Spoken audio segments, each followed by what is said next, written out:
الحمد لله وكفى وسلام على عباده الذين اصطفى أما بعد أعوذ بالله من الشيطان الرجيم بسم الله الرحمن الرحيم يا أيها الذين آمنوا إنما الخمر والميسر والأنصاب والأزلام رجس من عمل الشيطان فاجتنبوه لعلكم تفلحون صدق الله العظيم سبحان ربك رب العزة عما يصفون وسلام على المرسلين والحمد لله رب العالمين. معزز سامعین کرام، محترم اساتذہ کرام و مہمانان عظام، اللہ رب العزت نے شراب اور جوا کو ناپاک اور شیطانی عمل قرار دیا ہے. خمر کے معنی ڈھانپنے کے ہیں. شراب انسان کی عقل و شعور کو ڈھانپ لیتی ہے، اسی لیے اللہ تعالی نے شراب کو حرام قرار دیا ہے.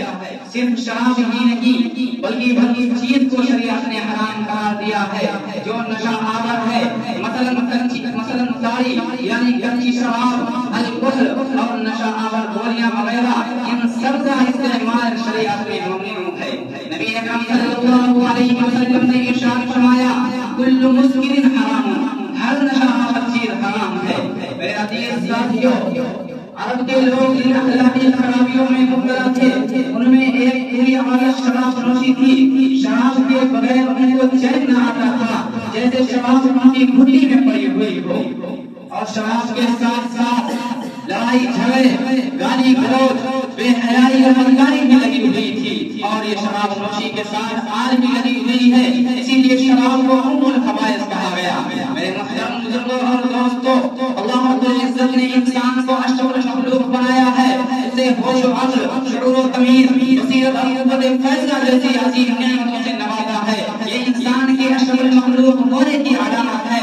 اور اسی عقل و شعور کی دولت کی بنا پر اللہ تعالیٰ نے انسان کو اسلامی احکام کا مکلف بنایا ہے. ورنہ شریعت پاگل اور مجنون پر تو کوئی حکم لاگو نہیں کرتی، اس لیے اس کے پاس عقل ہی نہیں ہے. جب انسان شراب نوشی کرتا ہے، نشہ آور چیزوں کا استعمال کرتا ہے، تو اس کے ہوش و حواس کا ٹھکانہ نہیں رہتا، عقل معروف ہو جاتی ہے اور اللہ تعالیٰ کے ان عطا کردہ عظیم نعمتوں کو اپنے گندی اور ذلیل حرکت سے پست کر دیتا ہے. میرے عزیز ساتھیو، اسی شراب نوشی کے ذریعہ شیطان انسان کو باہم لڑاتا جھگڑاتا ہے. ایک دوسرے کی عزت و آبرو سے کھیلنا، ایک دوسرے پر حملہ کرنا، بلکہ حقیقت کی واردات اسی شراب نوشی کی وجہ سے صادر ہوتی ہے. اسی لیے اللہ تعالیٰ نے انسانی عزت و شرافت کو برقرار رکھنے کے لیے، عقل و شعور کو بیدار کرنے کے لیے تمام نشہ آور چیزوں پر پابندی لگا دی. نبی اکرم صلی اللہ علیہ وسلم نے ارشاد فرمایا من شرب الخمر فی الدنیا لم یشربها فی الآخرۃ الا ان یتوب. جو شخص دنیا میں شراب نوشی کرے گا وہ آخرت میں شراب نوشی سے محروم رہے گا الا یہ کہ وہ توبہ کرے گا. آج کچھ لوگ یہ کہتے ہیں کہ اگر شراب اتنی مقدار پی جائے کہ اس سے ہوش و حواس کا ٹھکانہ نہیں رہے تو یہ حرام ہے. لیکن اگر تھوڑی مقدار پی جائے جس سے سرور آئے، نشہ نہ آئے، تو اس کے پینے میں کیا حرج ہے؟ وہ لوگ کان کھول کر سن لیں. اس سلسلہ میں اہم بات یہ ہے کہ اللہ تعالیٰ نے شراب کو صرف حرام ہی نہیں کیا بلکہ اس کو ناپاک بھی قرار دیا ہے. یعنی شراب کم یا زیادہ ہر صورت میں حرام ہے، ہر حالت میں ناپاک ہے. اسی لیے ہمارے اسلام نے اصول بیان کر دیا اما کثیر حرام تقلیل حرام، جس کی زیادہ مقدار حرام ہے اس کی کم مقدار بھی حرام ہے. شراب مثل پیشاب یہ ہے، شراب مثل پیشاب یہ ہے، پیشاب کم یا زیادہ ہر حالت میں ناپاک ہے. اسی طرح شراب ہے. میرے عزیز ساتھیو، عرب کے یہاں جو شراب نوشی ان کی عادت ثانیہ بن چکی تھی.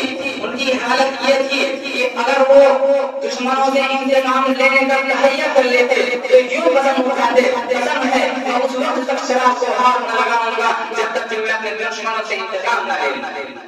اسلام نے بڑے حکیمانہ انداز میں شراب کی نفرت کو ان کے دلوں میں بیٹھائی. ظاہر ہے کہ جو قوم مسلمان میں شراب نوشی آ رہی تھی اسے یکایک شراب سے منع نہیں کیا جا سکتا تھا. اسلام نے متدریج کا راستہ اختیار کیا.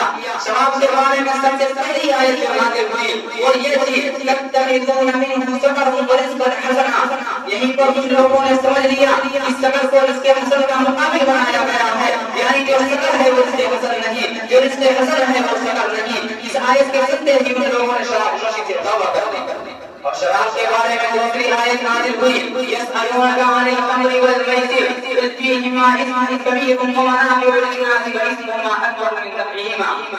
اس آیت کے ذریعہ گویا لوگوں کے ذہن کو حرمت کے حکم کے لیے تیار کر دیا گیا، اور کئی لوگوں نے تو سمجھ بھی لیا کہ حرمت کا حکم نازل ہونے والا ہے، اور شراب کے سن اس آیت کے سنتے ہی انہوں نے توبہ کر لی۔ لیکن کچھ عرصہ کے بعد اتفاق سے ایک واقعہ پیش آ گیا۔ حضرت عبد الرحمن ابن عوف رضی اللہ تعالیٰ عنہ نے لوگوں کی دعوت کی اور اس دعوت میں شراب کا بھی انتظام کیا گیا، اور شراب لوگوں نے کھانا بھی کھایا اور شراب بھی پی۔ اسی اثر میں نماز کا وقت آ گیا۔ حضرت علی رضی اللہ تعالیٰ عنہ جب حضرت عبد الرحمن ابن عوف رضی اللہ تعالیٰ عنہ نے امامت کی اور سورۃ الکافرون کی تلاوت بدل کر یوں کر دی، قل یا ایھا الکافرون اعبدوا ما تعبدون وانتم عابدون ما اعبد۔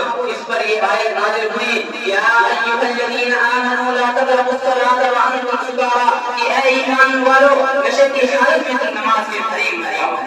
میرے محترم بزرگوں اور دوستوں، نشے کی حالت میں جب نماز کے قریب جانے کی ممانعت کر دی گئی تو اب دن میں پینے کا سلسلہ بالکل موقوف کر دیا، اور کیونکہ نشے کی حالت میں دن میں اگر پیتے تو نماز کے وقت تک کا نشے کا ختم ہو جانا ممکن نہیں تھا، اور صحابہ کے لیے نماز تو کیا جماعت کا چھوٹنا بھی حالات میں سے تھا۔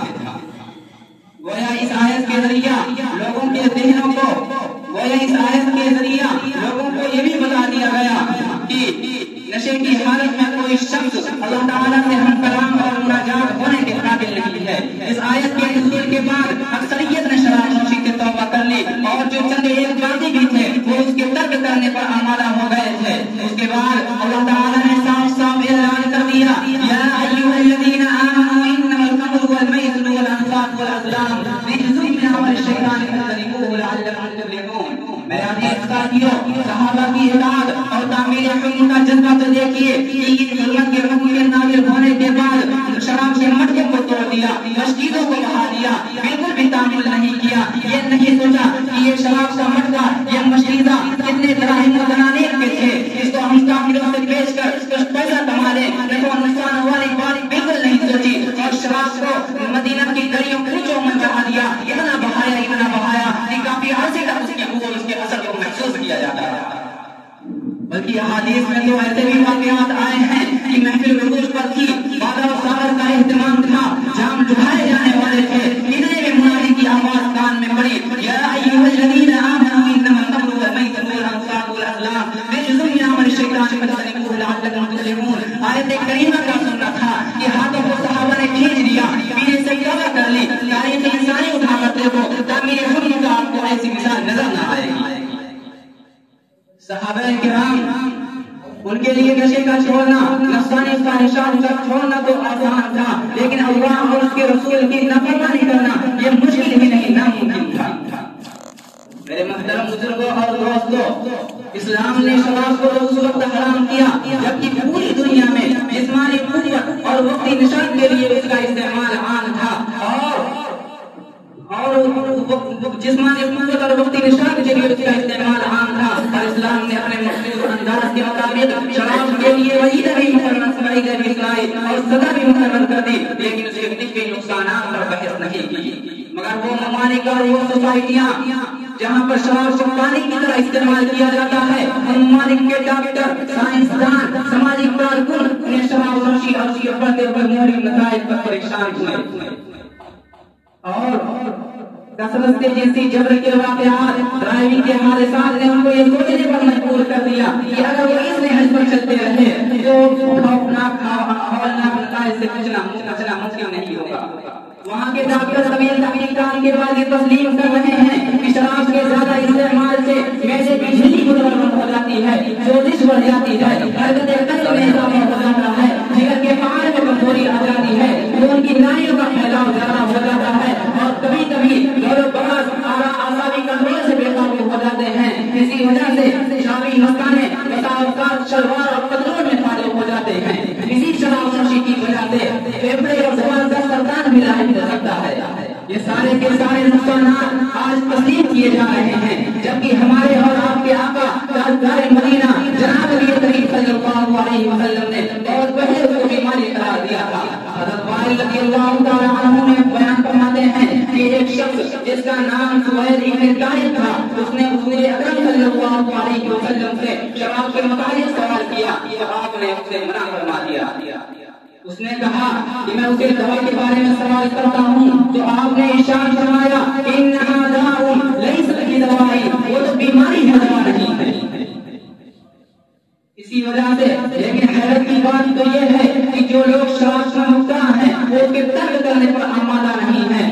لہذا بہتر یہ ہے کہ ہم آپ کی ابتلا ہی سے اپنے دامن کو سے بچا کے رکھیں۔ کسی شاعر نے کہا ہے کہ گلاسوں میں جو عمر زندگانی میں، گلاسوں میں جو عمر زندگانی میں ہزاروں کر گئے ان بوتلوں کے بند پانی میں، نگر برباد اپنی زندگی بوتل کے دیوانے، وہ کاٹے گا بڑھاپے میں جو بوتا ہے جوانی میں، یہ دارو کا پیالہ موت کا کرو پیالہ ہے، پیا ہے لب شربت میں چھپی ہے آگ پانی میں، یہی سیارے آتش جس کو برباد کر دے گا، چلے گی کیا گھڑی گھڑی ہوگا جب کمانی میں۔ میرے عزیز ساتھیوں، میں اپنی تقریر یہیں پر ختم کر رہا ہوں۔ اللہ تعالیٰ ہم کو اور آپ کو شراب نوشی اور اس کے نقصانات سے بچائے۔ وآخر دعوانا الحمدللہ رب العالمین۔